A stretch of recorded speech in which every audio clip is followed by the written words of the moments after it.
क्या हाल चाल है बच्चों? Okay, so let's start. आज चालू करते हैं अगली क्लास।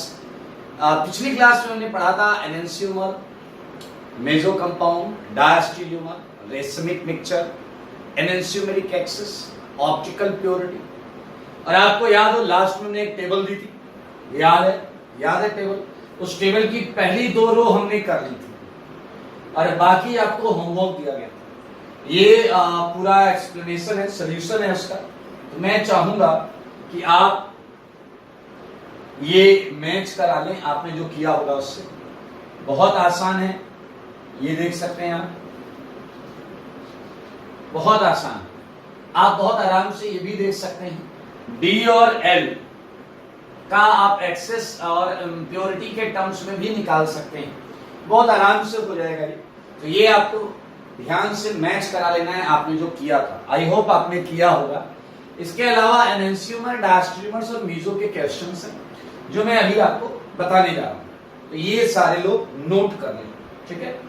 इसके बाद मैं साथ में ही होमवर्क डिस्कशन ले रहा हूं। ये लास्ट वाला है बेटा, एकदम लास्ट में हमने एक टेबल ली थी एनेंशियोमेरिक एक्सेस वाली। होमवर्क डिस्कशन है एनेंशियोमर का। ये भी आपकी कॉपी में एनेंशियोमर के क्वेश्चन हैं, हम उन्हें डिस्कस करने जा रहे हैं, ठीक है? चलें भाई। ओके, सो क्वेश्चन नंबर 10 तक हम कर चुके थे एनेंशियोमर के। 11 आपको याद है एनेंशियोमर में 2 कंडीशंस थी, हमें वही लगानी है। फर्स्ट, नॉन सुपरइम्पोजेबल, मतलब no symmetry, no POS, no COS, no WS. And second, mirror images. Mirror image देखने के 2 तरीके थे, या तो मिरर प्लेस करके देखो या फिर क्या करना था, आरएस से देखो। जैसे अगर क्वेश्चन नंबर 11 थे तो मेरे भाई यहां दोनों कंडीशन फिट बैठ रही है, इसलिए ये एनेंशियोमर, ठीक है? 12 की बात करें, 12 सीधा एनेंशियोमर है। और इसमें तो मिरर भी रखने की जरूरत क्या, बीचों बीच रख दो, लेफ्ट में कंपाउंड, राइट में कंपाउंड, बीच में मिरर। देख ले, कोई भी सिमेट्री नहीं है जो हमें पीओएस, सीओएस, डब्ल्यूएस देखना था। 13 की अगर हम बात करें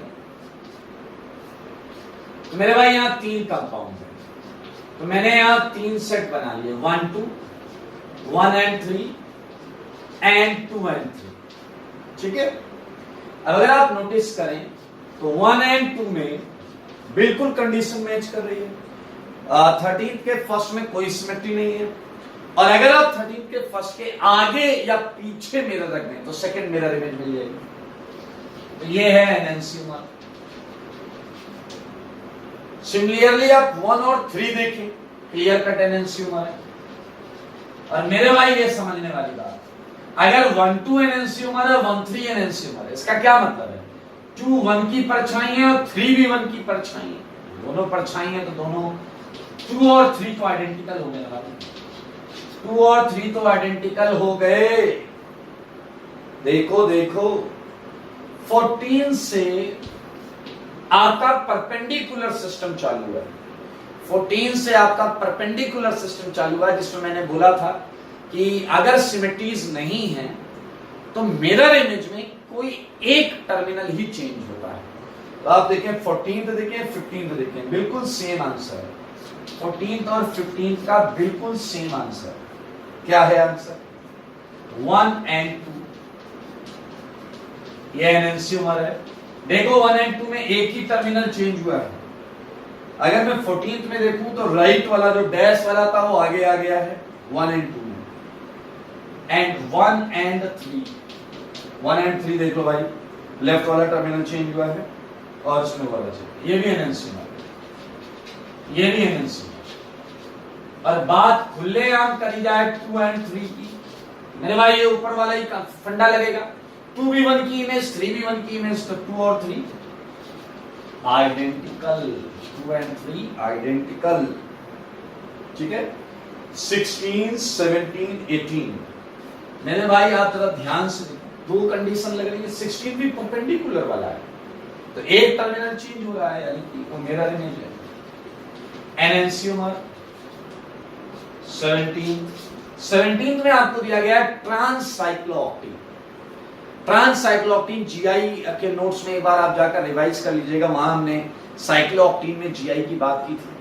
एंड ट्रांसाइक्लोऑक्टेन में 8 कार्बन में 4 कार्बन प्लेन में होते हैं और बाकी 4 कार्बन या तो इस प्लेन के इस तरफ होंगे या इस तरफ होंगे, ऐसा ट्विस्टेड फॉर्म में, जिसकी वजह से इसमें सिमेट्री नहीं है। और ये मिरर इमेज है, दिख रहे हैं, PN NNC. Talking about last वाला बहुत क्लियर कट दिख रहा है, बीचों बीच मिरर रखिए, मिरर इमेज एंड कोई सिमेट्री नहीं है। मेरे भाई ये एनएनसी इमेज देख ले, सारे लोग देख, ये एनएनसी इमेज। हमारे पास डायस्टीरियोमर्स के भी क्वेश्चंस देख लें एक बार ध्यान से।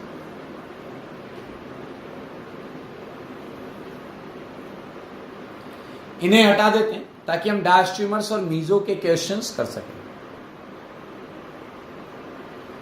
आइए बच्चों, डायस्टीरियोमर्स का होमवर्क करते हैं। होमवर्क डायस्टीरियोमर्स में भी कुछ क्वेश्चंस थे।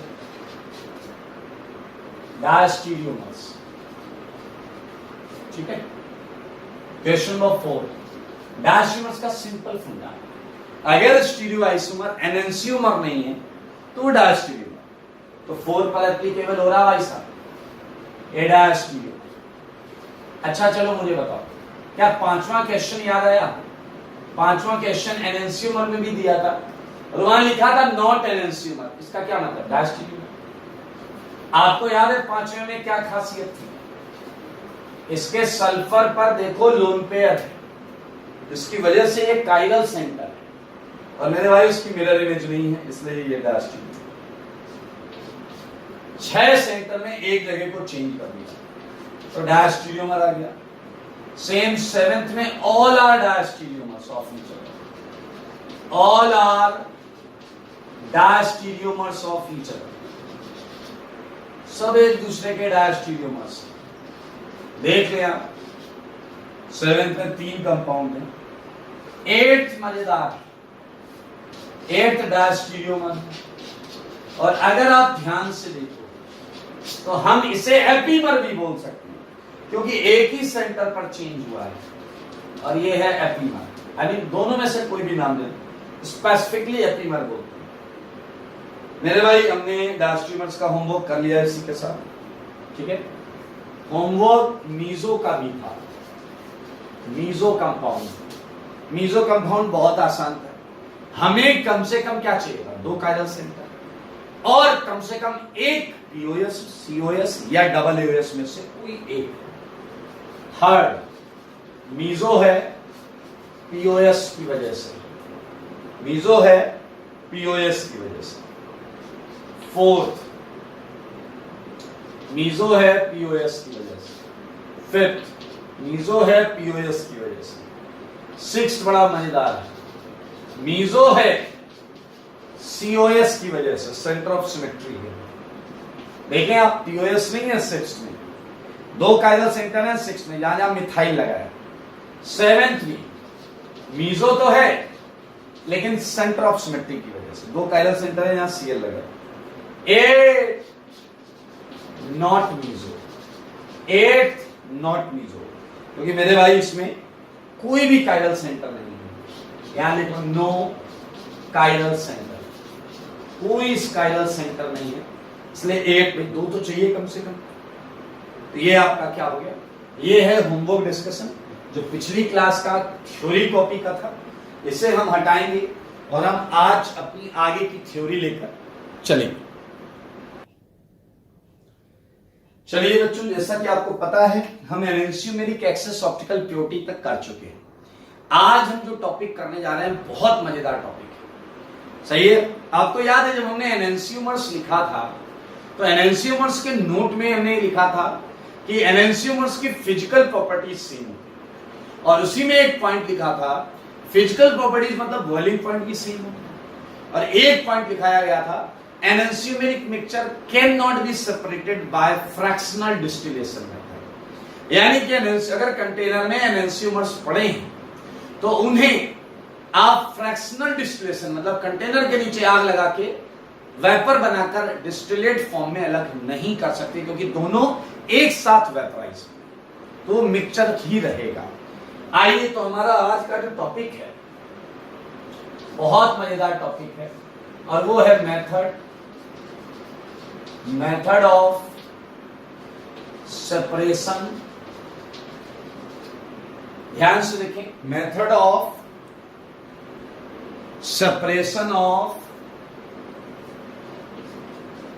एनेंशियोमेरिक मिक्सचर। एनेंशियोमेरिक मिक्सचर, सारे लोग देखिए, मजेदार है।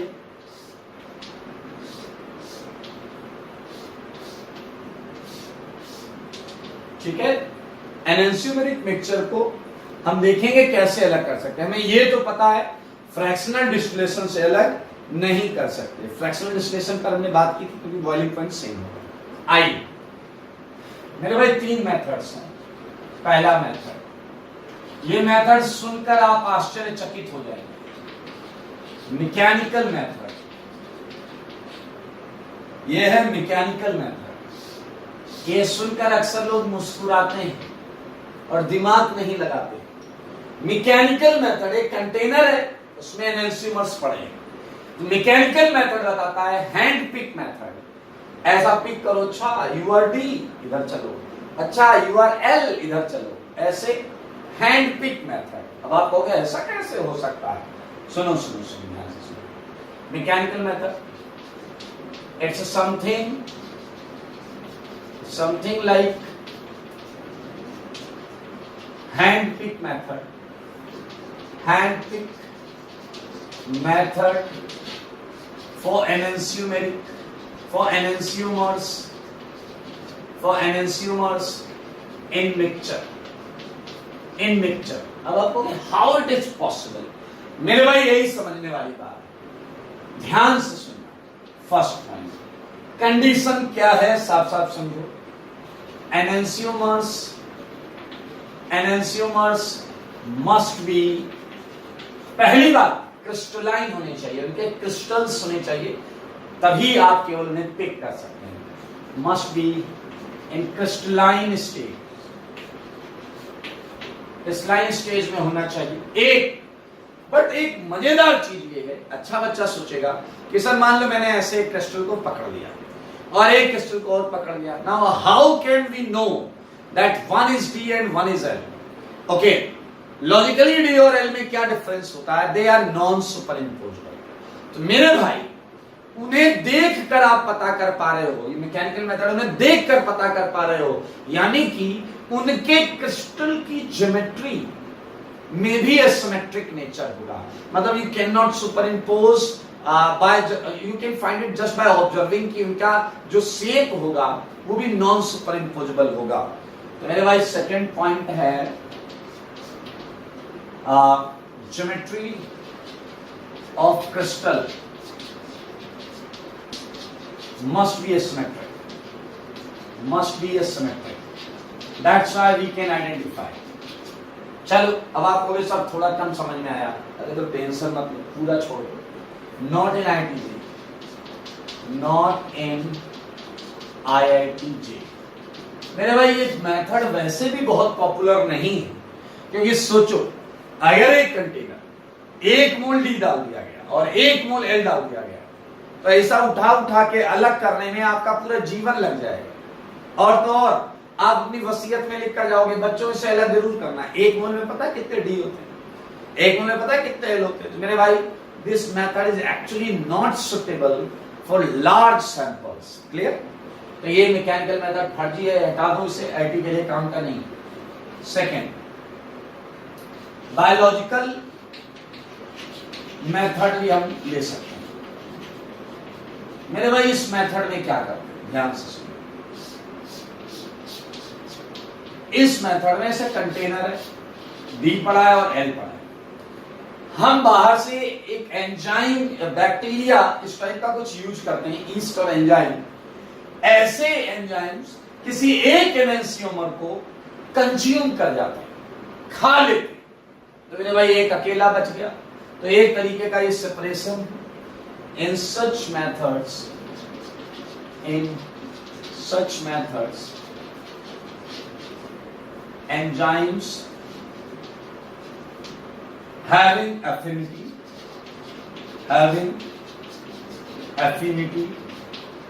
towards any one enantiomer,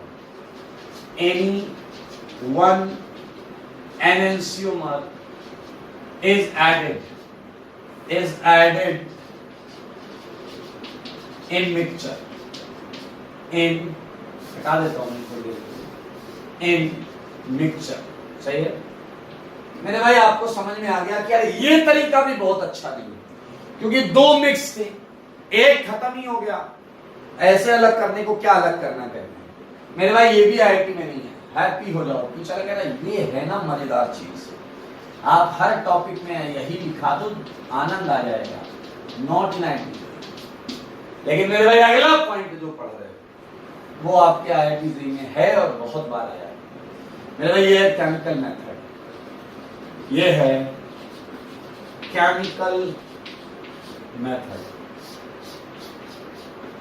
chemical method, और मेरे भाई ये बहुत ज्यादा पॉपुलर है रिजोल्यूशन से। अगर आपको याद हो, हमने वर्ड्स बोले थे रिजोल्वेबल, नॉन रिजोल्वेबल, तो कहीं ना कहीं इससे रिलेट होते हैं। रिजोल्यूशन, केमिकल मेथड में रिजोल्यूशन, उस मेथड का नाम जिससे हम एनएंशियोमेरिक मिक्सचर को अलग करते हैं, दैट इज कॉल्ड रिजोल्यूशन। ठीक है मेरे भाई, इस मेथड में क्या होता है ये हम आपको सब बताएंगे, लेकिन उससे पहले आपको कुछ हल्की फुल्की अपडेट्स दे देते हैं, जानकारी दे देते हैं। पहले चाहे तुम लिख भी सकते हैं, इन दिस मेथड, सारे लोग इन लाइंस को भी ध्यान से देखिएगा। इन दिस मेथड एनएंशियोमेरिक मिक्सचर तो यही जाएगा, एनएंशियोमेरिक मिक्सचर इज कन्वर्टेड। ये मैं थीम लिख रहा हूं कि इस मेथड में एक्चुअली क्या होता है। ठीक है, in this method enantiomeric mixture is converted into diastereomeric mixture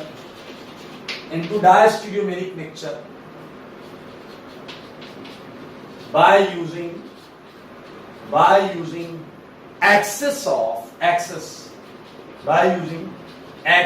of optically and chemically active, optically and बहुत इंपॉर्टेंट लाइन है, optically and chemically active reason।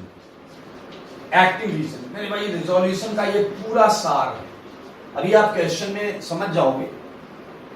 एनएंशियोमेरिक mixture को हम अलग नहीं कर पा रहे थे क्योंकि उसका बॉइलिंग पॉइंट सही था,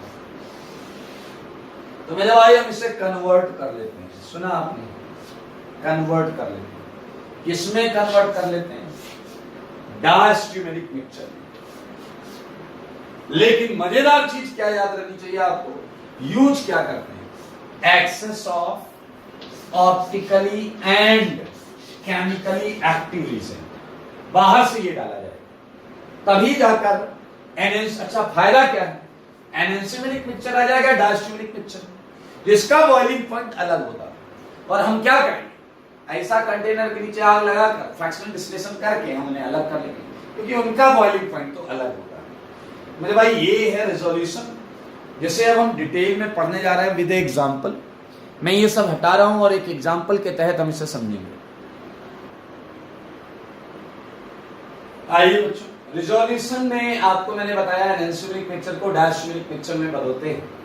मैं वहां आपको लेकर चलूं, बट उससे पहले एक छोटा सा अपडेट कर दो आप। ऑर्गेनिक की बहुत पॉपुलर रिएक्शंस हैं, दो रिएक्शन जो मैं आपके सामने लाना चाहता हूं। ये कार्बोक्सिलिक एसिड है, ये भी कार्बोक्सिलिक एसिड है। मेरे भाई अगर यहां पर एल्कोहल या एमीन दिया जाए तो रिएक्शन कंडीशन में हम इसे स्लाइट हीट करते हैं, तो मेरे भाई आपको मिलता है ईस्टर। क्या मिलता है? ईस्टर। और यहां मिलता है एमाइड, RCO NHR डैश, ठीक है, दोनों जगह पर वाटर निकलता है। ये एक एडिशनल रिएक्शन है, अभी थोड़ा सा हम इसे कहीं पर यूज कर रहे होंगे, इसलिए डोंट वरी विद दैट। आप देख सकते हैं इस तरीके से H2O निकला होगा, ठीक है। बट मजेदार चीज क्या है मेरे भाई, that this reaction is reversible, this reaction is reversible. मतलब अगर ईस्टर है हमारे पास और हम उस पर खूब सारा वाटर डाल दें, खूब सारा, तो रिएक्शन इधर भाग आएगी इन दोनों के फॉर्म में, एसिड प्लस अल्कोहल। और अगर एमाइड है उस पर हम खूब सारा वाटर डाल दें तो रिएक्शन इधर भाग आएगी एसिड प्लस एमीन। इसका क्या यूज करेंगे अभी आपको समझ में आ जाएगा। चलिए आइए एक एग्जांपल लेते हैं। ये है example number 1, separate following mixture. सारे लोग देखेंगे, सेपरेट फॉलोइंग मिक्सचर।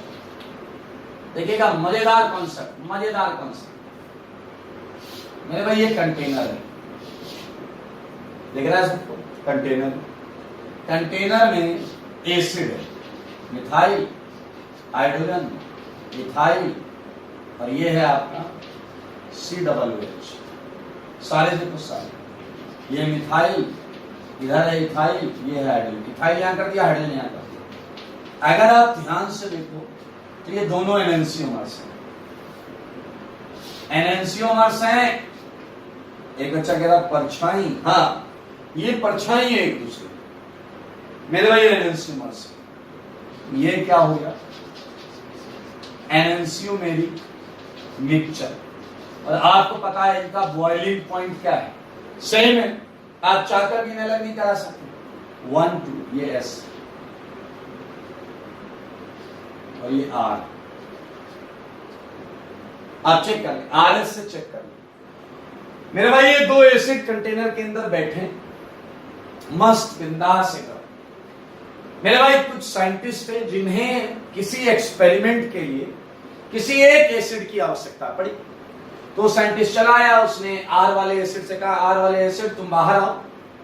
मेरे भाई ऐसे कहां बाहर आने वाला था, उसने मना कर दिया। वो कह रहा हम आएंगे तो दोनों साथ में आएंगे, क्योंकि हम साथ साथ हैं। ये इमोशनल हो गए, कह रहे हम एक दूसरे की परछाई हैं। बात सही बोली, कह रहे हम साथ साथ हैं, मैं ऐसे अलग नहीं आएगा। भाई साहब साइंटिस्ट को गुस्सा आया, उसने कंटेनर के नीचे आग लगा दी। लेकिन आपको पता है दोनों की वेपर एक साथ बनेगी, और जिस कंटेनर में वेपर को रखा गया उस कंटेनर में दोनों फिर मिक्सचर फॉर्म में आए। सारे साइंटिस्ट परेशान, सबने अपनी बुद्धि लगा ली, इन्हें बहलाकर फुसलाकर साम दाम दंड भेद सबसे अलग करने का प्रयास किया, लेकिन ये टच से मस नहीं।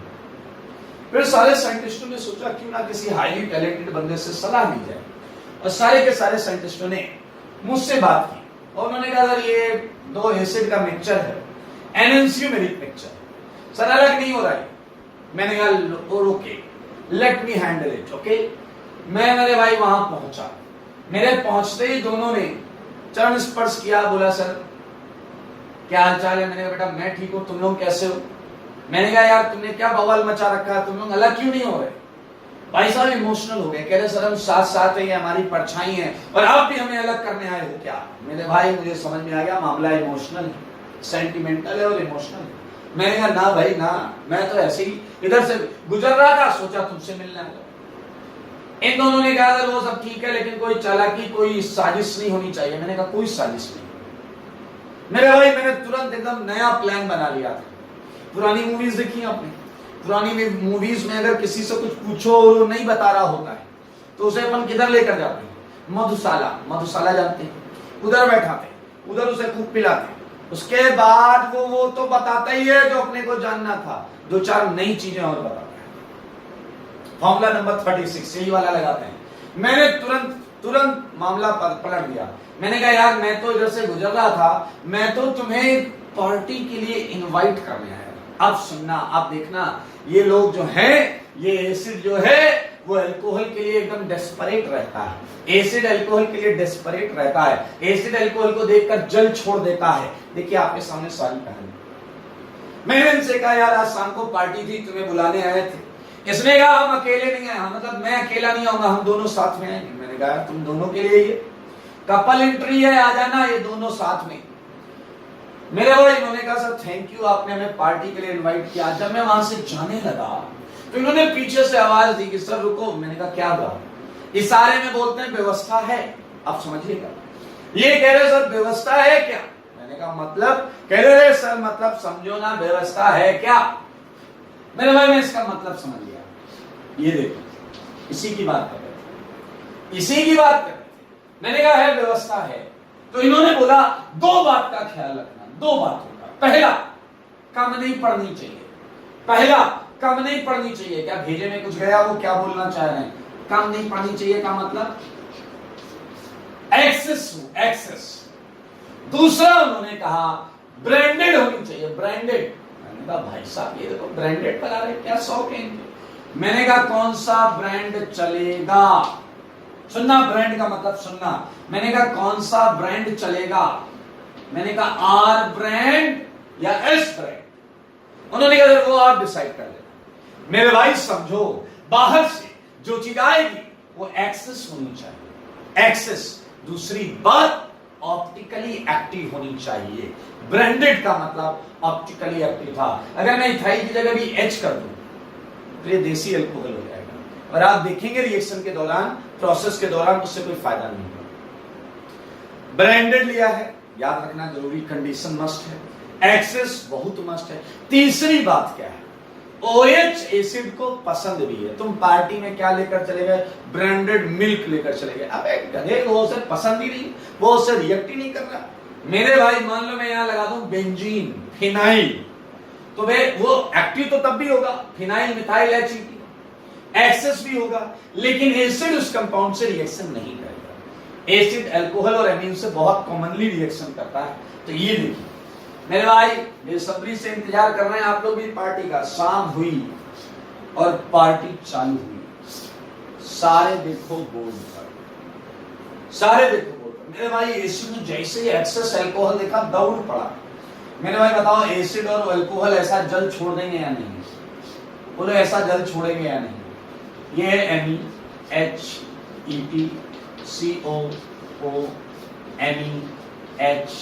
MEHEP, सारे लोग देखना। और ऐसे नीचे आएगा एमी, ये वाला भी जल छोड़ देगा। ETHCOOMEHET, सारे लोग देखिए। आपका जो एसिड था वो तो S और R वाला था, और जो अल्कोहल था वो तो फिक्स था, वो R था और R ही रहेगा। ध्यान से देखो ये दोनों क्या रिलेशन है इन दोनों में? SR and RR, they are not mirror images.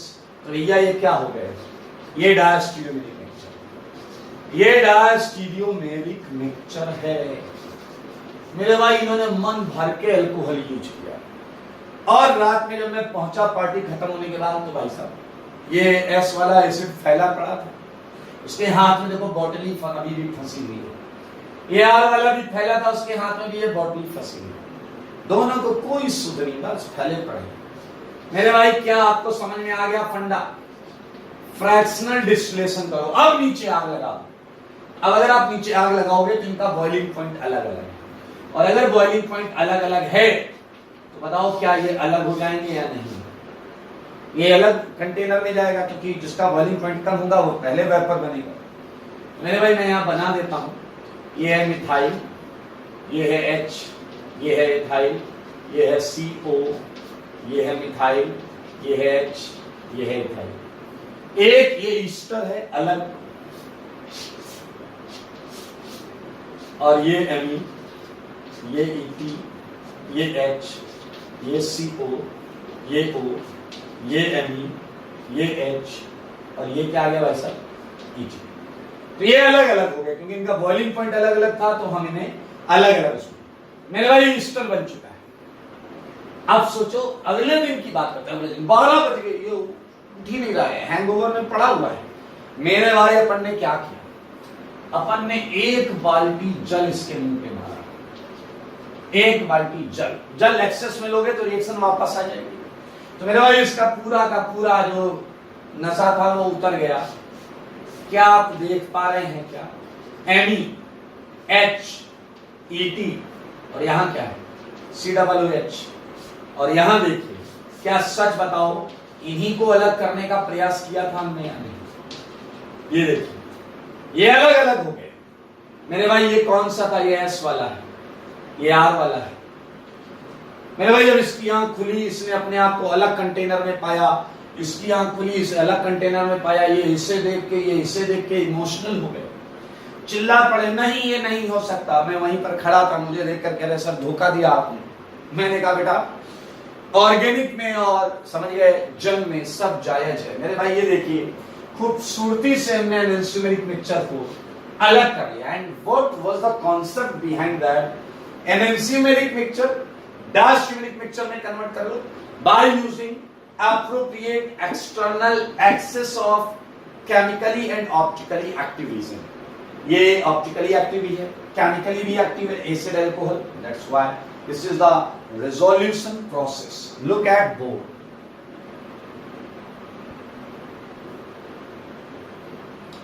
इस मेथड में क्या होता है ये मैं आपको लिखवा चुका हूं। आप देखें रेजोल्यूशन के नीचे मैंने 2 लाइन लिखाई है, वही यहां पर मेथड है। मैं ये हटाऊंगा और कुछ क्वेश्चंस इसके मैं आपको कराऊंगा। एक एग्जांपल हमने किया है, एग्जांपल नंबर 2 मैं आपको दे रहा हूं।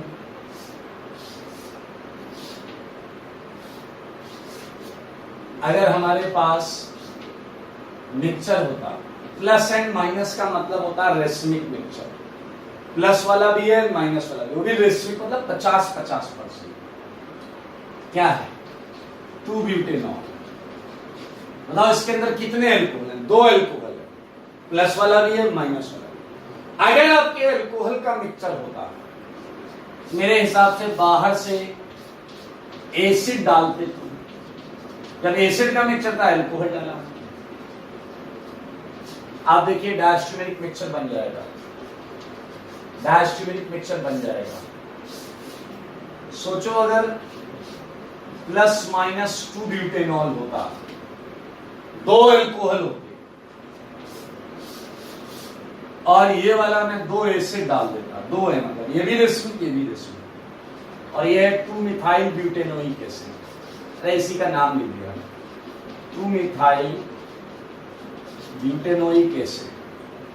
मेरे भाई अगर आप ध्यान से 4 ईस्टर आएंगे यहां पर, 4 ester, 2 different alcohol, 2 different acid.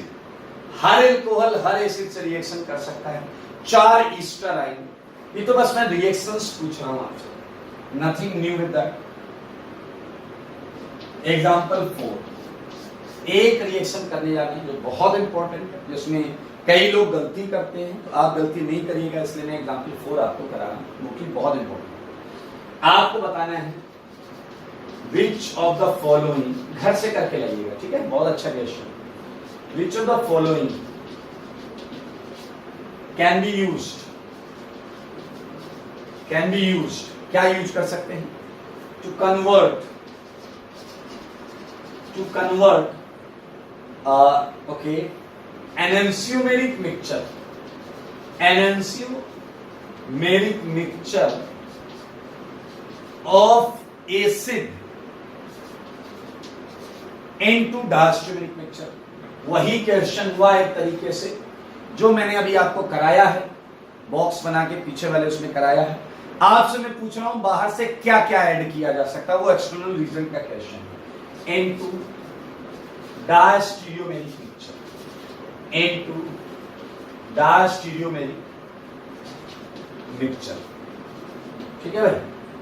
मैं ऑप्शंस देता हूं, आप उसमें से अच्छी तरीके से सोच समझ कर आइए। जैसे फर्स्ट पॉइंट, ये एक एल्कोहल है, मैंने लिया। सेकेंड, ये एक एल्कोहल है, ठीक है? आराम से सोचिए। ये एक कंपाउंड है, ये वेज है, वेज पर मिथाइल लगा हुआ है, ठीक है? फोर्थ, ये NH2 है। फिफ्थ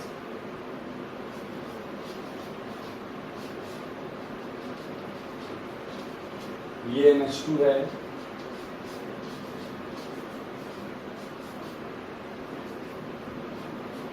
ये NH2 है, ठीक है। सेवेंथ, आराम से करना, सबका सही हो जाएगा। ये NH2 है, सेवेंथ हो गया। Eighth,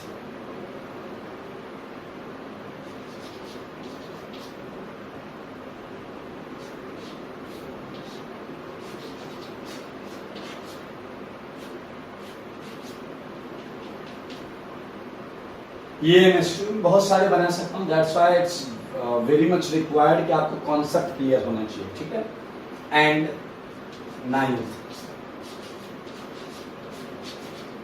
NH2 and one more, 10th, NH2. Okay, so out of these 10 compounds, we have to find out कि how many of them can be used to convert an enantiomeric mixture into diastereomeric mixture. बहुत आसान है, आपको याद रखना है optically and chemically active, that's it. Optically and chemically active, that's it. ये बहुत सिंपल सी बात है, ठीक है। एंड इसी के साथ वी जस्ट फिनिश्ड रेजोल्यूशन, किस तरीके से हम इसे रिजोल्व करेंगे और हम बढ़ेंगे अगले टॉपिक की तरफ। तो मैं ये टॉपिक हटा रहा हूं।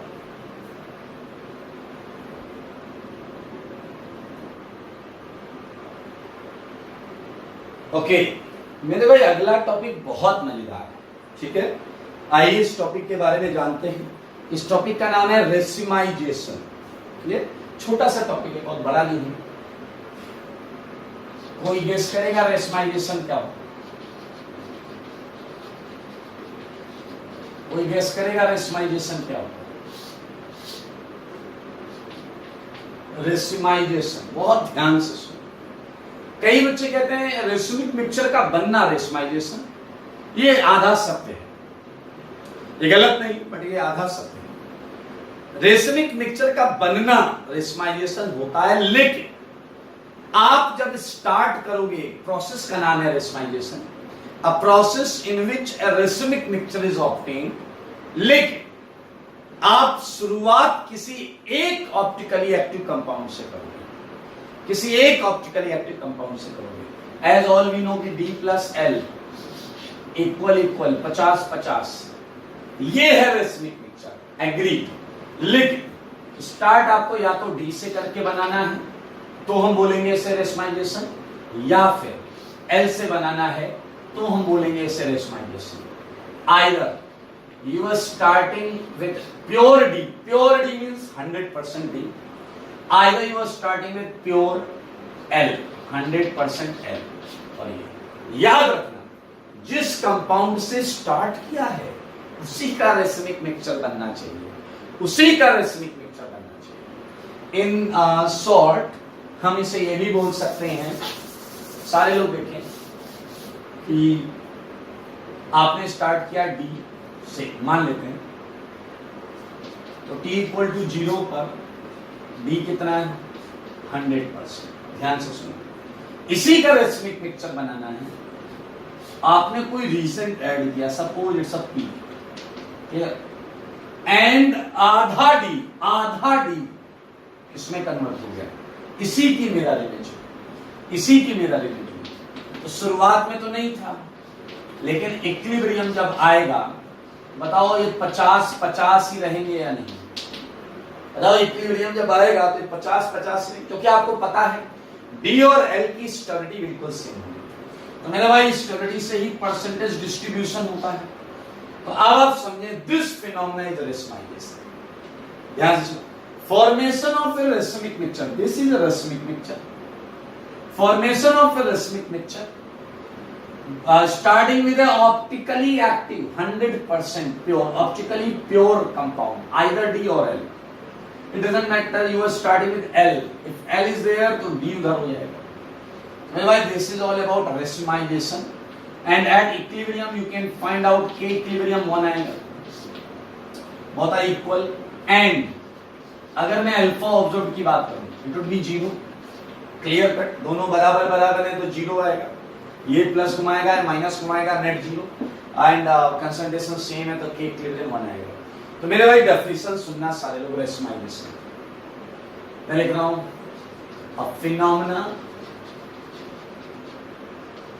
a phenomena in which half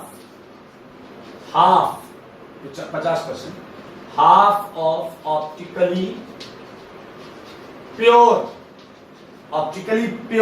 ये ऑप्टिकली प्योर है, प्योर का मतलब 100%, एक ऐसा फिनोमेना जिसमें आधा ऑप्टिकली प्योर का आधा, half of optically pure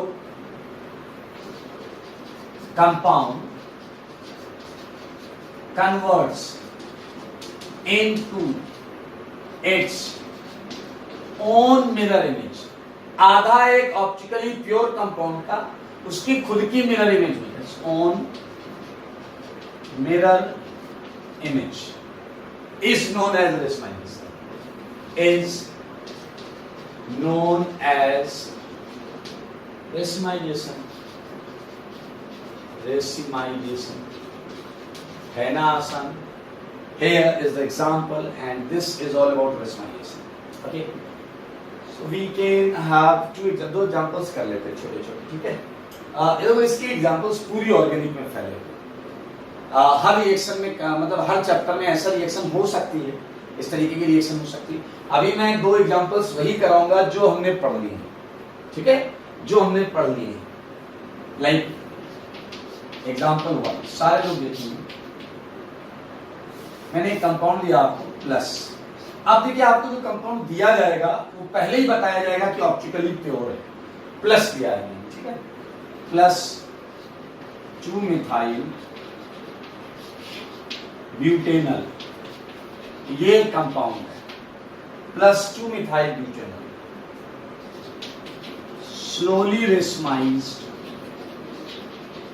slowly racemized in acidic as well as inacidic as well as in basic condition। मेरे भाई चाहे एसिडिक कंडीशन लो चाहे बेसिक कंडीशन, ये धीरे धीरे रेसमाइज हो रहा है, देखो यही वाली कहानी है, बेसिक कंडीशन, एक्सप्लेन व्हाई। मेरे भाई ये आपको मैंने थोड़ा अलग तरीके से क्वेश्चन पूछ लिया है, ये कंपाउंड है देखो प्लस 100% लिया गया, धीरे धीरे रेसमाइज हो रहा है, टाइम लग रहा है, t=0 से t=इक्विलिब्रियम तक जाने के लिए टाइम लग रहा है, चाहे कंडीशन एसिडिक हो या बेसिक हो, पी के बारे में बात की गई है, H+ लो या OH- लो, ये ऐसा हो जाएगा। तो आप बताएं ऐसा क्यों हुआ, आइए चर्चा करते हैं। इट्स इजी, क्वेश्चन खुद बोल रहा है, सारे लोग देखेंगे 2 methyl butanal, I think you should know, you must know structure of 2 methyl butanol, so this is 2 methyl butanol, सारे लोग देखो, look at this is 2 methyl butanol, 1 2 3 4 butanol and 1 2 पर मिथाइल। क्या आपकी निगाहें देख पाई हैं कि ये सेंटर काइरल है? क्या आपकी निगाहें देख पाई है सेंटर काइरल? कार्बन एल्डिहाइड है, मिथाइल है, हाइड्रोजन है, इथाइल है। So look at this, this group is H, this is methyl, this is ethyl and this is aldehyde, okay, this ये D बना हुआ है, and t=0 पर what you have, it's 100%, it's 100%, ठीक है। Look at board, किसी को कोई डाउट नहीं होना चाहिए, ये 100%, ठीक है। हमें पता करना है क्या हुआ है, एक्सप्लेन व्हाई बोला गया, तो या तो H+ लो या फिर OH- लो, ठीक है। एंड ये बोल रहा है ये रेसमाइज हो रहा है, सो ये तो तुम सबको समझ में आ गया है ना कि कि ये अपनी मिरर इमेज में जा रहा है। भाई रेशमाइज तभी होगा ना मिरर इमेज में जा रहा है। मेरे भाई जरा ध्यान से देखो, मिरर इमेज हम ऐसे बना सकते हैं, नीचे मिरर रखो, नीचे H आ गया ऐसे, यहाँ क्या आएगा CH3, यहाँ क्या आएगा इथाइल, यहाँ क्या आएगा CHO। ये है इसकी मिरर इमेज। ये शुरुआत में 0% है और फिर आपको पता है T इक्वल टू इक्विलिब्रियम तक क्या हो जाएगी, इक्विलिब्रियम आएगा 50 होगी, 50 थोड़ा इधर लेते हैं 0 एंड 50%। तो रेशमाइजेशन हो रहा है, ये तो क्वेश्चन ही बोल रहा दोस्त, आपको ज्ञान देना है क्यों हुआ है। एक बात बताइए, क्या इस कार्बन को देखने पर, जो कि काइरल सेंटर है, आप ये देख पा रहे हैं कि टॉटोमेरिज्म करेंगे। एसिड या बेस दोनों मीडियम टॉटोमेरिज्म फिनोमेना को कैटालाइज करते थे, दोनों मीडियम टॉटोमेरिज्म फिनोमेना को कैटालाइज करते थे। तो इसमें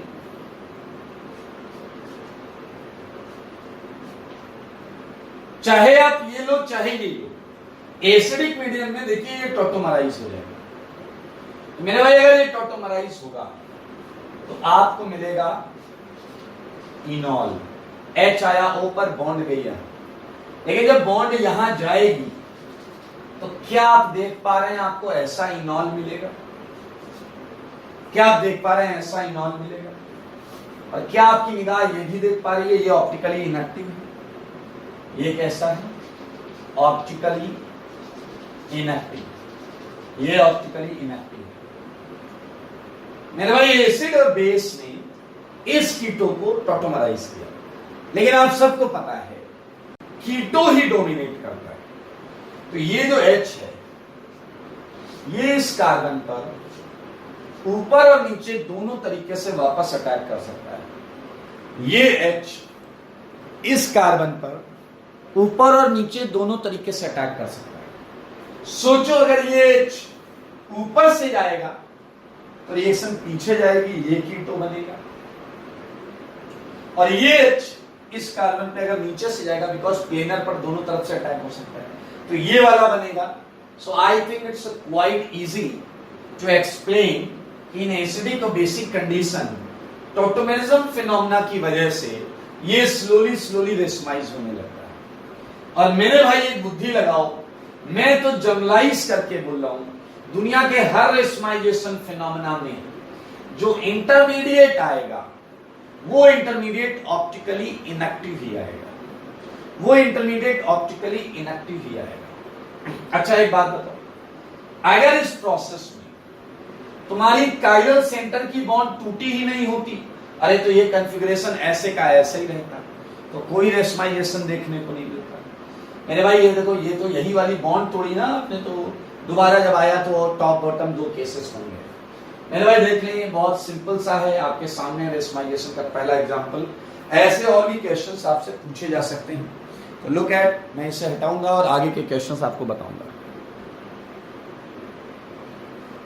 मेरे भाई इसका एक एग्जांपल मैं दे रहा हूं जो आप लोग घर से करके लाइएगा। एग्जांपल 2, ठीक है, सेम तरीके से 1 क्लोरो, थोड़ा सा लिखना पड़ेगा प्लस माइनस, उससे ही पता चलता है ऑप्टिकली प्योर है।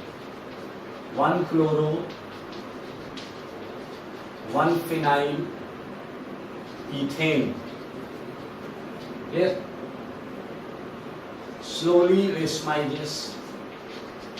slowly racemizes, okay, on addition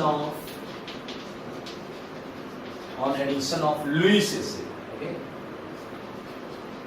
Lewis acids like AlCl3 हो या SbCl5 हो, कुछ भी, ठीक है। एक्सप्लेन वाई, सेम फंडा है, सेम फंडा। मैं आपको हिंट दे सकता हूं, ये Lewis acid carbon chlorine bond को तोड़ने का काम करता है। बुद्धि लगाइएगा, ठीक है, ये जेई में आ चुका है, ये इंपॉर्टेंट क्वेश्चन। एक और कैटेगरी ऑफ क्वेश्चन इसमें बन सकता है। एग्जाम्पल नंबर 3, सारे लोग देखो, ये है कि मैं आपको रिएक्शंस दूंगा और आप सीधा सीधा देखकर बताएंगे कि उसमें रेशमाइजेशन हुआ या नहीं। लाइक ये है मिथाइल, ये है CHO, ये है H, ये है मिथाइल, ये है ethyl, and this is basic condition. सोचिए, ठीक है। Example 4, another question, this is methyl, this is H, this is ethyl, this is CH2, this is CH2। याद रखना जो ओरिजिनल कंपाउंड है उसकी मिरर इमेज आनी चाहिए। आई एग्जाम्पल 5, ये डबल बॉन्ड हो गया, ठीक है। एग्जाम्पल 6, ये CHO है, ये H है, ये मिथाइल है, ये H है, ये मिथाइल है, ये इथाइल है, ठीक है। 6 हो गया। 7 क्वेश्चंस, बहुत आसान है दोस्तों, बहुत आसान है।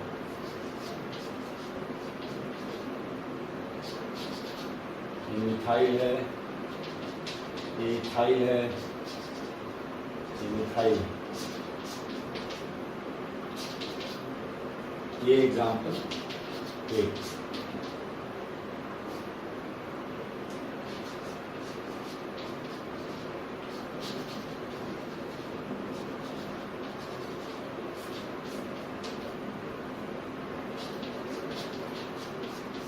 मेरे भाई इसमें हम 2-4 क्वेश्चन भी करेंगे, टेंशन मत लो।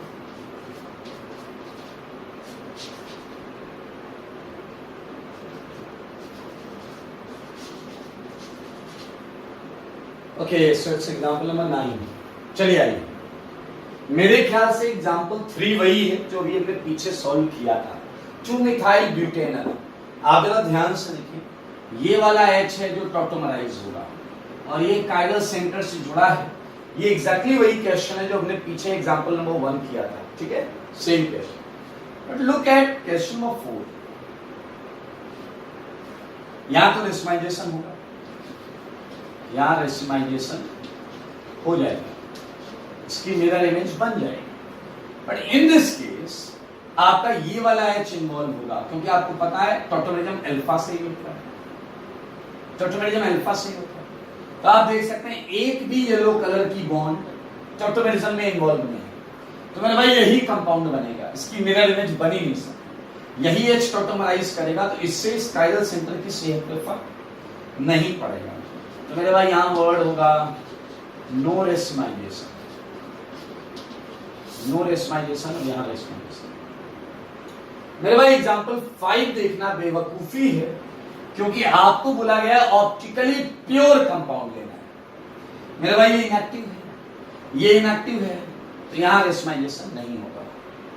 Look at 6, we have only one CHO, okay, and which is also a part of chiral centre. I agree कि ये H टॉटोमराइज होगा। मेरे भाई लेकिन एक बात बताओ, तुम ऊपर वाले सेंटर पर तो H बदल लोगे, लेकिन नीचे वाले काइरल सेंटर पर कुछ भी नहीं होगा। नीचे वाला काइरल सेंटर वैसे का वैसा आ जाएगा। तो क्या तुम्हें लगता है तुम इसकी मिरर इमेज बना पाओगे? तुम ऊपर वाले सेंटर की मिरर इमेज को बना लोगे, रिएक्शन भी होगी, लेकिन वो प्रोसेस रेशमाइजेशन नहीं होगा। इस पूरी रिएक्शन को करिएगा और देखिएगा जो प्रोडक्ट है वो रिएक्टेंट की मिरर इमेज नहीं आएगा, केवल ऊपर वाले सेंटर इमेज में मिलेगा, नीचे वाला नहीं मिलेगा। एंड आई थिंक सिमिलरली आप 7th और 8th करिएगा। देखिए, this is chiral, but this centre can not show tautomerism because H नहीं है। तो मेरे भाई यहाँ रेशमाइजेशन नहीं हो सकता। अब यार है ना, कार्बोनाइल तो सारे क्या करेंगे, टॉटोमराइज होकर ही करेंगे। यहाँ सेंटर तो काइरल है बट H नहीं है, तो टॉटोमराइज ही नहीं होगा। यहां देखो मजेदार है, यहाँ H है, सेंटर भी काइरल है, लेकिन ये क्वेश्चन ऐसा है तुम यहां तो चेंज कर लोगे बट यहां चेंज नहीं कर पाओगे। आप समझ रहे हैं, यहां चेंज नहीं कर पाओगे, तो यहां भी नहीं होगा। Look eight 9th question. You have a chiral centre here and this is the only centre, chiral centre. तो यहां हो जाएगा रेशमाइजेशन, यहां का H टॉटोमराइज कर दिया, यहां रेशमाइजेशन हो जाएगा। ये बहुत ध्यान से करेंगे सारे लोग। और जहां रिएक्शन हो रही, जैसे यहाँ रिएक्शन होगी बट रेशमाइजेशन नहीं होगा, तो प्लीज प्रोडक्ट बनाइएगा, उसके बाद ही लिखिएगा रेशमाइजेशन नहीं होगा। ये हटा देते हैं दोस्त। और मेरे भाई इसी के साथ ऑप्टिकल का आ गया है सेकेंड लास्ट टॉपिक, और ये टॉपिक बहुत ज्यादा इंपॉर्टेंट है। इस पर हम खूब सारे क्वेश्चंस करेंगे, खूब सारी प्रैक्टिस करेंगे। और ये आपको क्या है क्वेश्चन में, आपको क्या है सेगमेंट में बता देता हूं। ये सेगमेंट है calculation of optical isomers. Calculation of optical isomers. सारे लोग देखेंगे, बहुत इंपॉर्टेंट मेरे भाई। यहां हम याद करो ज्योमेट्रिकल आइसोमर्स जब पढ़ा था हमने, तब भी हमने वहां हेडिंग डाली थी कैलकुलेशन ऑफ ज्योमेट्रिकल आइसोमर्स। वहां भी हमने एक n लिखा था, और n को हम मानते हैं number of sides which can show optical, which can show optical isomer. मेरे भाई कुछ फॉर्मूले हैं जो परमुटेशन कॉम्बिनेशन से निकाले गए हैं। आपको याद हो जीआई में भी मैंने फॉर्मूला लगाने से मना किया था, यहां भी मैं आपको फॉर्मूला लगाने से मना करूंगा, बट फॉर्मूला याद होना चाहिए, क्योंकि डायरेक्ट फॉर्मूला भी पूछा जा सकता है। If n is the number of sides which can show optical isomerism, तो मेरे भाई केस 1 वही पुराना, compound is not symmetrical. Same वहां पर भी मैंने 2 केस बनाए थे, कंपाउंड इज नॉट सिमेट्रिकल। अगर कंपाउंड सिमेट्रिकल नहीं है, ऑप्टिकल के केस में आपसे 4 चीजें पूछी जा सकती है। क्या पूछा जा सकता है? एक पूछा जा सकता है ऑप्टिकली एक्टिव आइसोमर्स, इसे हम ए से रिप्रेजेंट करते हैं। एक पूछा जा सकता है आपसे ऑप्टिकली इनएक्टिव आइसोमर्स। याद करो इसे क्या बोलते थे? मेजो कंपाउंड। इसे मेजो कंपाउंड बोलते थे, इनएक्टिव, ऑप्टिकली इनएक्टिव आइसोमर। मेरे भाई अगर मैं आपसे ऐसे ही पूछ लूं एनेंशियोमेरिक पेयर, तो आपको पता है ना हर एक्टिव आइसोमर पेयर में होगा, ये क्लियरली A/2 होगा। एनेंशियोमेरिक पेयर, अगर किसी कंपाउंड के 4 ऑप्टिकली एक्टिव है तो 2 पेयर ही होंगे। और एक पूछा जा सकता है total optical isomers, total optical isomers, इसे हम T लिख सकते हैं। और मेरे भाई ये A+N होता है, A+N ऑलवेज, ठीक है। ऑप्टिकल आइसोमर्स एक्टिव भी ऑप्टिकल आइसोमर्स है और मीजो भी ऑप्टिकल आइसोमर्स। मेरे भाई सिंस सिमेट्री कंपाउंड ही सिमेट्रिकल नहीं है, तो बाय डिफॉल्ट हम बोल सकते हैं ये 2 की पावर n 0, ये 2 की पावर n -1 एंड ये 2 की पावर n। तो बहुत आसान है ये तो 2 की power n, that's I think very obvious. Her side के पास क्लॉकवाइज या एंटी क्लॉकवाइज 2 ऑप्शन है घुमाने के, ऐसे बोलो D या L या बोलो R या S, की वो 2 ही ऑप्शन है। और n साइड्स है, हर साइड एक दूसरे से इंडिपेंडेंट होती है, तो बहुत इजी है। Now moving towards case 2, case 2 वो है कंपाउंड इसमें क्या है वो, अगर कंपाउंड सिमेट्रिकल है। अब मैं ये सारी चीजें इतनी बड़ी सी नहीं लिखूंगा, आई होप आप इनका मतलब समझ गए। तो 2 केस आएंगे मेरे, कितने केस आएंगे? 2 केस आएंगे। एक केस होगा n इवन और एक केस होगा n ऑड, ठीक है। मेरे भाई n जब इवन होगा तो a की वैल्यू होगी 2 की पावर n -1 प्लस 2 की पावर, यार ये फॉर्मूला एक बार n/2 -1, ठीक है, ओके। वीजू अब बाकी सब निकाल लेना। मेरे ख्याल से a पता है, n पता है, तो बाकी 2 आ जाएंगे, ओके। 2 की पावर n माइनस 1 प्लस 2 की power n by 2 minus 1। Meso जो है वो 2 की पावर n बाय 2 माइनस 1 होगा। वंस चेक इट इस फॉर्मूला, मुझे फॉर्मूले यूज नहीं करने होते इसलिए फॉर्मूले मेरे दिमाग में नहीं है, एक बार चेक कर लेना, किसी कॉपी किताब में मिल जाएगा, ठीक है। n ऑड का होता है a इक्वल टू 2 की पावर n माइनस 1 माइनस 2 की पावर n माइनस 1 बाय 2, ठीक है। मीजो है 2 की पावर n माइनस 1 बाय 2। अरे भाई पेयर निकाल लेना, ठीक है। टोटल इसका 2 की पावर n माइनस 1 है। These formulas we are not going to use anywhere. ये फॉर्मूले कहीं यूज नहीं होने वाले, मस्त रहो। एक बार ये जरूर चेक कर लो, शायद ये टर्म नहीं होता इसमें, ये टर्म नहीं होता, ठीक है। So it would be 2 की power n minus 1 n is 2 की पावर n बाय 2 माइनस 1। ये फॉर्मूले आपको यूज करने की नौबत नहीं आएगी, ये तो फिर भी यूज करोगे। सिमेट्री के केस में बवाल होता है, इसलिए उस केस में हम एक्चुअली आइसोमर्स को ड्रॉ करके बनाएंगे। एक बच्चे ने कहा सब ठीक है, n समझा दो पहले, n क्या है, फिर तो हम कर लेंगे। मेरे भाई ऐसे कुछ क्वेश्चंस देता हूं, लुक एट दिस, ठीक है। ये Cl, ये Br, थर्ड, ये Cl, ये OH, ये Br, फोर्थ, सारे लोग देखेंगे, ठीक है ना। ये OH, ये OH, ये OH, ठीक है। 5 क्वेश्चन दे रहा हूं मैं आपको, ज्यादा नहीं दूंगा आज। मेरे भाई यहां n निकालना बहुत आसान है। दिस इज द साइट जहां पर ऑप्टिकल हो रहा है, देयर आर 2 साइड्स जहां ऑप्टिकल हो रहा है, 3 साइड्स जहां ऑप्टिकल हो रहा है, सो n इक्वल टू 3, ओके। यहाँ 3 साइड्स हैं, सो n इक्वल टू 3, यहाँ 2 साइड्स हैं, सो n इक्वल टू 2। मेरे भाई ये 5 क्वेश्चन तो कर लीजिएगा, ठीक है।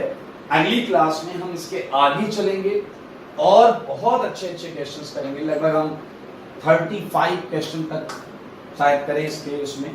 आज के लिए इतना ही रखते हैं, और नेक्स्ट क्लास में हम खूब सारे कैलकुलेशन ऑफ आइसोमर्स कर रहे होंगे।